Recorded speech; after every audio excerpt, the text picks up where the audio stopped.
विवेचना में आज कैसे कामयाब हुआ हजारों यहूदियों को मारने वाले आइटमैन को पकड़ने का मिशन।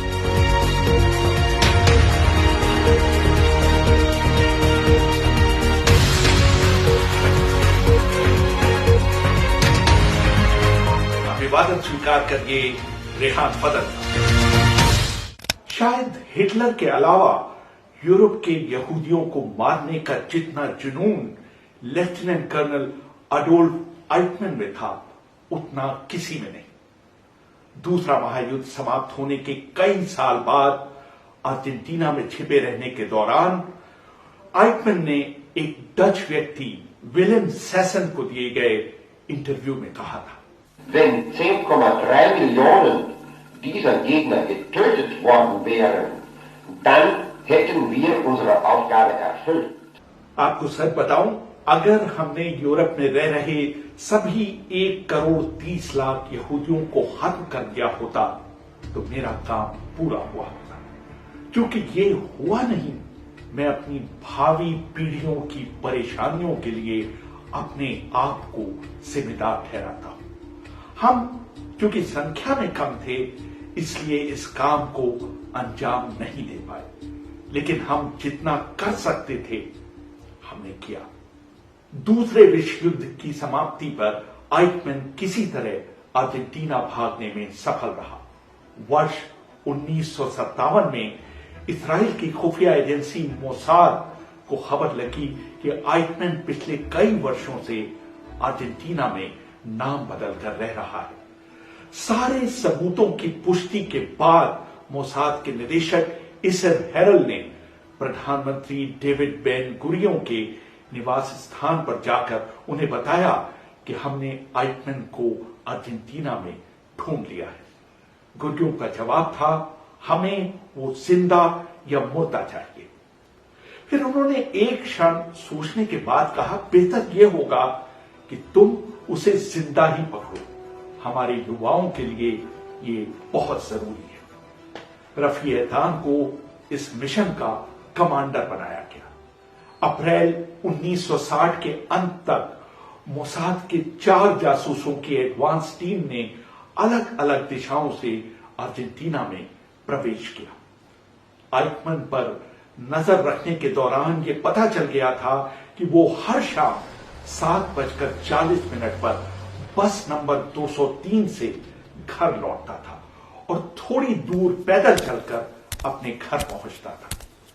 योजना बनी कि इस ऑपरेशन में 2 कारें भाग लेंगी। एक कार में आइटमैन को उठाने वाले एजेंट मौजूद रहेंगे और दूसरी कार उनकी सुरक्षा के लिए होगी। 11 मई की शाम 7:35 पर 2 कारें बस स्टॉप के आसपास पार्क कर दी गई। पहली कार काले रंग की शेवरले थी। 2 एजेंट बाहर निकलकर ये दिखाने लगे जैसे उनकी कार खराब हो गई हो। सुई आहारोनी ड्राइविंग सीट पर बैठे थे। दूसरे काले रंग की ब्यूक कार को थोड़ी दूर सड़क के दूसरे छोर पर खड़ा किया गया था। 2 एजेंट कार के बाहर खड़े थे। तीसरा व्यक्ति ड्राइविंग सीट पर था। उसका काम था जैसे ही आइटमैन आता दिखाई दे वो कार की हेडलाइट जलाकर उसकी आंखों को चौंधिया दे। माइकल बार जोहार और निसिम मिशाल अपनी किताब the greatest missions of the Israeli secret service Mossad में लिखते हैं। 7:40 पर बस नंबर 203 रुकी तो, लेकिन उसमें से आइटमैन नहीं निकला। 7:50 तक एक के बाद एक 2 बसें वहां आई, लेकिन आइटमैन का कहीं पता नहीं था। एजेंटों की परेशानी बढ़ती ही जा रही थी। क्या आइटमैन ने अचानक अपनी आदतें बदल ली थी या उसको उनकी योजना का पता चल गया था? इसर ने टीम को पहले ही ब्रीफ कर दिया था कि अगर आइटमैन 8 बजे तक नहीं पहुंचता है तो मिशन को वहीं छोड़ दिया जाए और वो लोग वापस आ जाए। लेकिन रफी एहतान ने तय किया कि वो 8:30 बजे तक आइटमैन का इंतजार करेंगे। 8:05 पर एक और बस आकर रुकी।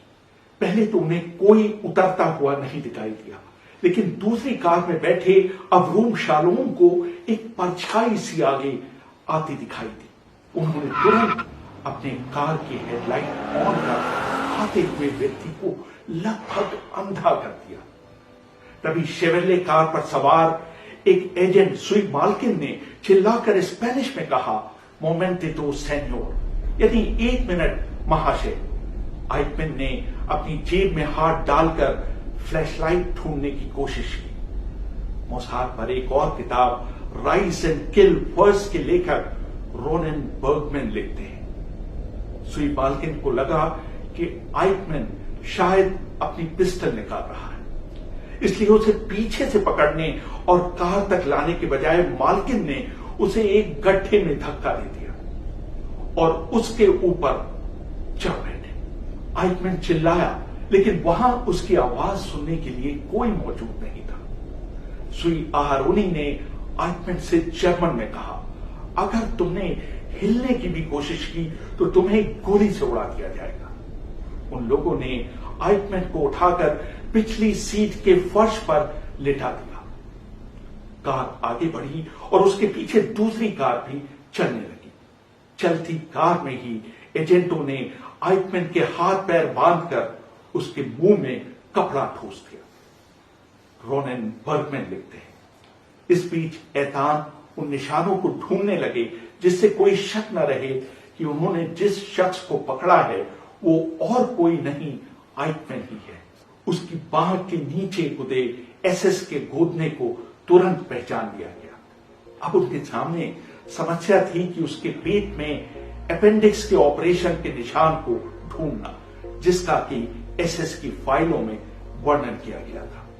ये देखने के लिए एतान ने आइटमैन की बेल्ट खोली और उसकी पैंट में अपना हाथ घुसा दिया। जैसे ही उन्हें वो निशान दिखाई दिया, वो हिब्रू में चिल्लाए, जेहू सेहू, जिसका मतलब था ये वही है, ये वही है। 8:55 पर 2 कारें मोसाद के जासूसों के ठिकाने के ड्राइववे पर रुकी। आइटमैन को घर के अंदर लाया गया। जब एजेंटों ने उसके कपड़े उतारने शुरू किए तो उसने कोई विरोध नहीं किया। तभी जर्मन में एक आवाज गूंजी, तुम्हारे जूते और टोपी का साइज क्या है? जन्म तिथि बताओ, पिता का नाम, मां का नाम क्या है? आइटमैन ने रोबोट की तरह सभी सवालों के जवाब दिए। फिर उन्होंने पूछा, तुम्हारे नाजी पार्टी कार्ड का नंबर क्या है और एसएस का नंबर भी बताओ। आइटमैन ने जवाब दिया 45326 और 63752। उनका आखिरी सवाल था, तुम्हारा नाम? आइटमैन का जवाब था रिकार्डो क्लेमेंट। मोसाद के एजेंट ने फिर पूछा, तुम्हारा नाम?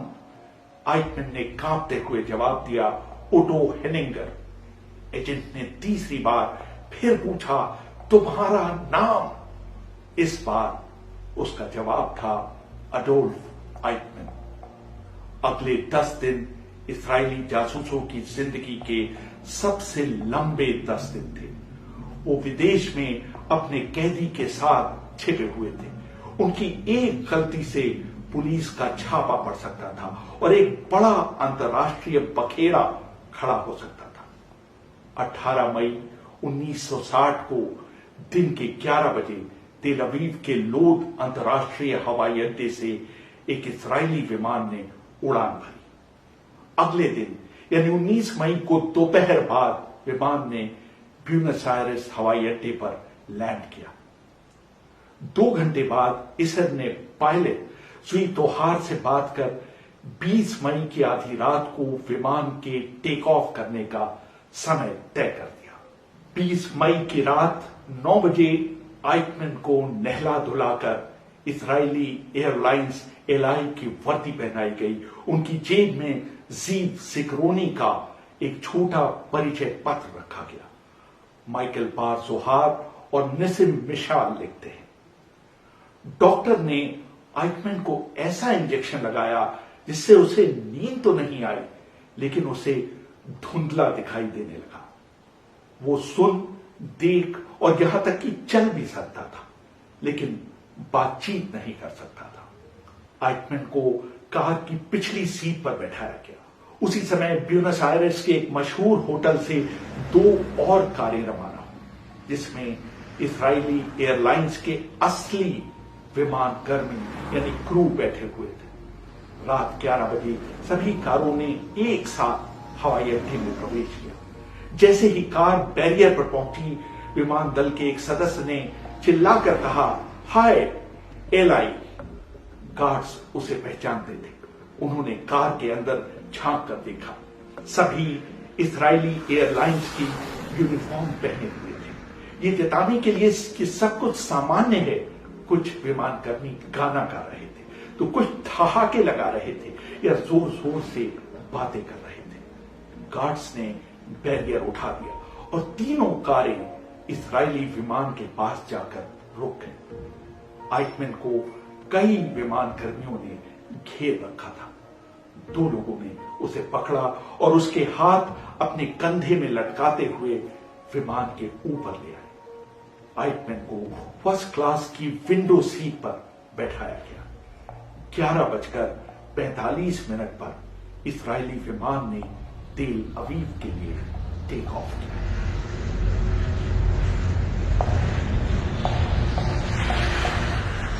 मई 1960 की सुबह 9:50 पर मोसाद के निदेशक इसेर हेरल यरूशलेम में प्रधानमंत्री डेविड बेन गुरियोन के दफ्तर पहुंचे। उनके सचिव इत्साक निवोन उन्हें सीधे प्रधानमंत्री के कमरे में ले गए। आश्चर्यचकित बेन गुरियोन ने उनसे पूछा, तुम कब पहुंचे? इसेर ने जवाब दिया, 2 घंटे पहले। आइटमैन हमारी गिरफ्त में है।